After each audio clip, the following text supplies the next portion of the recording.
बिस्मिल्लाहिर्रहमानिर्रहीम। अस्सलाम वालेकुम फ्रेंड्स, आज मैं आपके साथ शेयर करूंगी बहुत ही मज़ेदार और चटपटे चिकन रेशा कबाब की रेसिपी, जिसको बना के आप फ्रीज़ भी कर सकते हैं और बहुत ही आसान सी रेसिपी है। घर के आम मसालों से ये ज़बरदस्त से कबाब बनेंगे। तो कैसे बनेंगे ये कबाब जानते हैं इस वीडियो में। सबसे पहले एक पतीली ली है मैंने और इसमें 3 से 4 खाने के चम्मच कुकिंग ऑयल गरम किया है। ऑयल जब गर्म होगा तो इसमें 1 चाय का चम्मच लहसुन और अदरक का पेस्ट शामिल करेंगे। लहसुन अदरक को तकरीबन आधे मिनट तक हमने फ्राई करना है, ताकि इसका कच्चापन जो है वो ख़त्म हो जाए। साथ ही साथ इसमें कुछ खड़े मसाले शामिल करेंगे, जिसमें एक बड़ी इलायची, एक दालचीनी का टुकड़ा और 3 से 4 लौंग शामिल करेंगे। और इसके साथ साथ आधा चाय का चम्मच हमने शामिल कर देना है इसमें सफ़ेद ज़ीरा। मसाले शामिल करने के बाद थोड़ी देर के लिए हमने इनको फ्राई करना है। और यहाँ पे साथ ही मैं इसमें शामिल कर दूंगी चिकन, जो कि मैंने 400 ग्राम लिया और ये मैंने मिक्स ली है, हड्डी के साथ भी है और बगैर हड्डी के भी है। चिकन शामिल करने के बाद हमने चिकन को इतना फ्राई करना है कि चिकन का पानी जो निकलेगा वो भी खुश्क हो जाए और चिकन का कलर अच्छे से चेंज हो जाए। ये जो स्टार्ट में खड़े मसाले हमने शामिल किए थे ना, इससे एक तो चिकन का टेस्ट बहुत अच्छा आएगा और दूसरा चिकन में महसूस सी जो स्मेल होती है ना, उसको भी ख़त्म करने में बहुत ज़्यादा मदद देंगे। यहाँ पे चिकन का कलर चेंज हो चुका है, अच्छे से फ्राई हो चुकी है। थोड़ा सा पानी मैंने शामिल किया है मसाले शामिल करने से पहले, ताकि चिकन हमारा जलने ना पाए। मसालों में आधा चाय का चम्मच नमक शामिल करेंगे, आधा ही चाय का चम्मच पिसी हुई लाल मिर्च, आधा चाय का चम्मच कुटी हुई लाल मिर्च शामिल कर देंगे, आधा ही चाय का चम्मच हल्दी शामिल करेंगे, 1 चाय का चम्मच पिसा हुआ धनिया शामिल करेंगे, आधा चाय का चम्मच पिसा हुआ सफ़ेद ज़ीरा शामिल करना है। बस ये बेसिक मसाले शामिल करेंगे और अच्छे से हमने इनको मिक्स करना है। साथ ही साथ यहाँ पे फेंटी हुई दही तकरीबन 3 खाने के चम्मच में शामिल कर दूंगी। घी शामिल करने से चिकन बहुत ही मज़ेदार सा बन के तैयार होगा। थोड़ी देर के लिए हमने इसको पकाना है, 1 से 2 मिनट तक। और उसके बाद मैंने अब इसमें शामिल कर देना है 1.5 कप के करीब पानी। पानी शामिल करने के बाद अच्छे से हमने इसको मिक्स करना है और कवर कर देंगे ढक्कन से तकरीबन 12 से 14 मिनट के लिए। 14 मिनट के बाद यहाँ पे ढक्कन जब हटाएंगे ना, बीच में 1-2 दफ़ा मैंने चेक कर लिया था इसको, और यहाँ पे पानी बिल्कुल खुश्क हो चुका है। जो थोड़ा बहुत पानी मौजूद है, इस पानी को हमने खुश्क करना है। और यहाँ पे जैसे ही पानी खुश्क होगा ना, तो आप देखेंगे कि तमाम मसालों की अच्छी सी कोटिंग जो है वो चिकन के ऊपर हो जाएगी। 1 मिनट तक हमने इसको फ्राई करना है चिकन को। उसके बाद चूल्हे को कर देंगे बंद। इस चिकन को ठंडा करना है और उसके बाद इसके रेशे कर लेंगे। उसके बाद चलते हैं नेक्स्ट स्टेप की तरफ।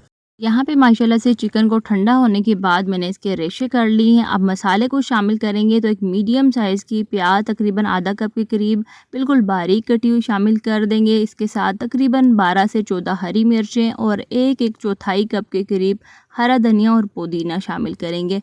यहाँ पे जो हरा धनिया और पुदीना है ना, एक तो इसमें टेस्ट बहुत अच्छा लाएगा, दूसरा कबाबों के अंदर मौजूद जितने भी मसाले हैं ना, उनकी तेज़ी को कम करेगा। अब यहाँ पे कुछ मज़ीद मसाले शामिल करेंगे, जिसमें 1 चाय का चम्मच मैंने शामिल किया चाट मसाला, आधा चाय का चम्मच पिसा हुआ सफ़ेद ज़ीरा शामिल करेंगे और इसके साथ 1 चाय का चम्मच मैंने शामिल करना है इसमें कुटी हुई काली मिर्च। काली मिर्च से टेस्ट बहुत इन कबाबों में अच्छा आएगा। और काली मिर्च जब भी किसी खाने में इस्तेमाल करें तो हमेशा एंड पे शामिल करें, क्योंकि काली मिर्च जो खाने का जो कलर है ना, उसको चेंज कर देता है। तो यहाँ पे अब काली मिर्च शामिल करने के साथ साथ इन कबाबों के अंदर मौजूद मॉइस्चर को ख़त्म करने के लिए और बाइंडिंग के लिए आधा कप के करीब मैंने ब्रेड क्रम्ब शामिल किए हैं। 2 से 3 ब्रेड लेके उनको ग्राइंडर में ग्राइंड करके शामिल किए और साथ 2 बड़े साइज़ के आलू लिए थे, मैंने नमक डाल के उबाल लिया था। और उसके बाद तकरीबन 1.5 घंटे के लिए मैंने इसको फ्रिज में रख दिया था। फ्रिज में रखने से जो आलू के अंदर मौजूद नमी होती है ना, वो बिल्कुल ख़त्म हो जाती है और उसके बाद जो कबाब हैं वो टूटने नहीं पाते। तो जब भी आप आलू की टिक्की या पराठा बनाएं तो हमेशा आलू को ठंडा लाजमी करें। अब यहाँ पे नमक मैं डालना भूल गई थी, तो तकरीबन 1 चाय का चम्मच नमक मैंने इसमें मज़ीद शामिल किया है। नमक मिर्च आप अपने टेस्ट के लिहाज से कम ज़्यादा कर सकते हैं। अच्छे से हमने मिक्सचर को मिक्स कर लिया है। अब हाथों पे ऑयल लगा के इसकी टिक्कियाँ बना लेंगे। तो मैंने यहाँ पे मीडियम साइज़ के कबाब बनाए थे। 1 से 2 से ढाई खाने के चम्मच मिक्सचर लेके इस तरीके से हम पहले इसको प्रेस करेंगे, उसके बाद गोल टिक्की की शेप दे लेंगे। तो ज़बरदस्त ही हमारे चिकन रेशा कबाब की टिक्की जो है ये तैयार हो चुकी है। और इतने मिक्सचर से तकरीबन 13 कबाब हमारे जो हैं वो मीडियम साइज़ के बने थे। तो मज़ेदार से हमारे यहाँ पे कबाब तैयार हो चुके हैं। अब नेक्स्ट स्टेप की तरफ चलते हैं। तो दूसरी तरफ मैंने एक बाउल में 2 अंडे डाल दिए खोल के और उसके बाद 2-2 चुटकी नमक और काली मिर्च मैंने शामिल किया। अच्छे से हमने इसको मिक्स करना है। यहाँ पे कबाब को उठाएंगे, अच्छे से अंडे की हमने कोटिंग करनी है और कांटे की मदद से ना हमने ये सारा काम करना है। इससे एक तो हमारे हाथ भी गंदे नहीं होने पाएंगे और दूसरा जितना एक्स्ट्रा अंडा इसके ऊपर लगा होगा ना वो सारा निकल जाएगा। ज़रूरत के मुताबिक हमने इसमें अच्छे से डिप करना है और उसके बाद एक बड़े से तवे पे मैंने ऑयल चढ़ा दिया था गर्म होने। एक एक करके तमाम कबाब डालते जाएंगे इसमें और बाकी सारी हमारी चीज़ें अंदर से पकी हुई हैं, बस हमने बाहर से कलर ही देना है। तकरीबन 2 से 3 मिनट तक हमने इनको फ्राई करना है। थोड़े-थोड़े वक्फे से इनकी साइड चेंज करते जाएँगे और प्यारा सा कलर आने तक हमने इनको फ्राई करना है।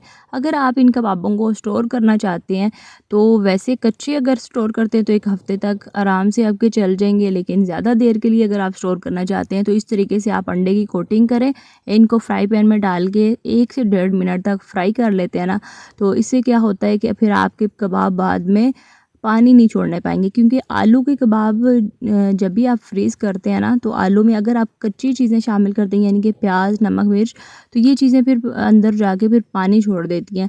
तो इस तरीके से थोड़े से अगर आप फ्राई करके तो फिर इसको ठंडा करके ज़िप-लॉक बैग में डाल के फ्रीज़ करते हैं तो आपके कबाब बहुत देर तक चल जाते हैं। तो यहाँ पे प्यारा सा कलर आने के बाद मैंने इनको निकाल लेना है और यहाँ पे मैं एक प्यारी सी प्लेट में इनको डिश आउट कर दिया है। साथ मैंने धनिया पुदीने की चटनी बनाई है, आप चाहें तो केचप के साथ भी इनको एंजॉय कर सकते हैं। तो ज़बरदस्त से मज़ेदार से चटपटे से ये चिकन रेशा कबाब जो हैं हमारे तैयार हो चुके हैं। तो इस ज़बरदस्त सी रेसिपी के साथ मैं आपसे इजाज़त चाहती हूँ। वीडियो को लाइक शेयर ज़रूर करिएगा। अल्लाह हाफ़िज़।